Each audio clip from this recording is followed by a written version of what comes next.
ورحمة الله وبركاته. نحمده ونصلي على رسول الكريم.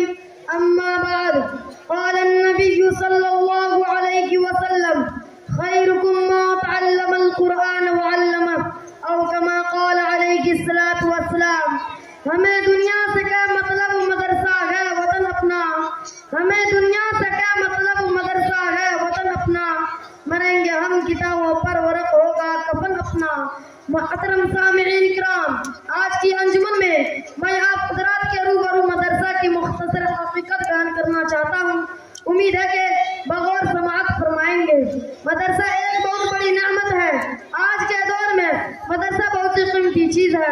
اللہ نے آج یہ نعمت عطا کی ہے، ہمیں اس سے فائدہ اٹھانا چاہیے.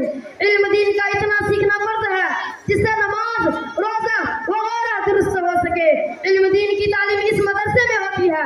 یہ مدرسہ ماں کی گود کی طرح، جس طرح بچہ ماں کی گود میں پرورش پاتا ہے، اسی طرح انسان یہاں بھی پرورش پاتا ہے. اور مدرسہ انسان کو انسان بناتا ہے. یہ مدرسہ چند افراد مل کر بناتے ہیں اور مدرسہ کئی افراد کو بناتا ہے. ہم مدرسہ کی عمارت بناتے ہیں اور مدرسہ ہمارا قلب بناتا ہے. اللہ سے ہمارا تعلق جوڑتے ہیں اور یہی نبی کا کام تھا کہ مخلوق کو خالق سے جوڑتے تھے. یہ مدرسے ہمیں اللہ سے جوڑتے ہیں جس طرح نبی مخلوق کو خالق سے جوڑتے تھے، اسی طرح مدرسے ہم کو اللہ سے جوڑتے ہیں. لہذا ان مدرسوں کو نہ کوئی طاقت ہلا سکتی ہے اور نہ کوئی ان مدرسوں کو توڑ سکتا ہے. محترم بزرگوں، یہی وجہ ہے کہ آج مدرس کا جال ہر اطراف و اکناف میں پھیلا ہوا ہے، جبکہ حکومتیں رات دن ان اداروں کو مٹانے اور ختم کرنے کی کوشش کر رہی ہے. لیکن ان اداروں کا نظام ایسی ذات علی کے قبضہ میں ہے جس کو نہ کوئی بگاڑ سکا اور نہ بگاڑ سکے گا انشاءاللہ تعالی. ابھی اس کے متعلقین کے بارے میں سرور دو عالم صلی اللہ علیہ وسلم کی زبان سے سنے. حضرت انس رضی اللہ عنہ حضور صلی اللہ علیہ وسلم کا ارشاد نقل کرتے ہیں کہ اگر دنیا میں ان لوگوں کو دیکھنا چاہتے ہو جن کو اللہ نے جہنم کی آگ سے آزاد کر دیا ہے، تو طلبہ علم دین کو دیکھو. خدا جو طالب علم صرف علم حاصل کرنے کی نیت سے کسی عالم کے دروازے پر جاتا ہے تو اس کو ہر حرف اور ہر قدم پر 1 سال کی عبادت کا ثواب ملتا ہے اور اس کے لیے جنت میں ایک شہر بنا دیا جاتا ہے. جہاں جہاں اس کے قدم پڑتے ہیں وہ زمین اس کے لیے استغفار کرتی ہے. صبح اور شام فرشتے اس کی مغفرت کا اعلان اس طرح کرتے ہیں: هؤلاء عتقاء اللہ من النار. یہ ہے جن کو اللہ نے جہنم سے آزاد کر دیا ہے. اس سے مراد وہی لوگ ہیں جو علم دین حاصل کرتے ہیں، مدرسے میں رہتے ہیں. ظاہر سی بات ہے جب طلبہ کرام کا اتنا بلند مقام ہے تو ان لوگوں کی کیا شان ہوگی جو طلبہ پر خرچ کرتے ہیں، مدرسے میں امداد کرتے ہیں. ان کے روپیوں اور پیسوں سے جو عمارتیں بنائی جاتی ہیں تو آخرت میں اللہ تعالیٰ ان کو کتنا بڑا اجر دے گا. محترم بزرگوں، دوستوں، مدرسہ کیا ہے؟ مدرسہ میں قرآن ہے جو اللہ کی کتاب ہے، انقلابی کتاب ہے جس نے دنیا کی کایا پلٹ دی، ہلچل مچا دی.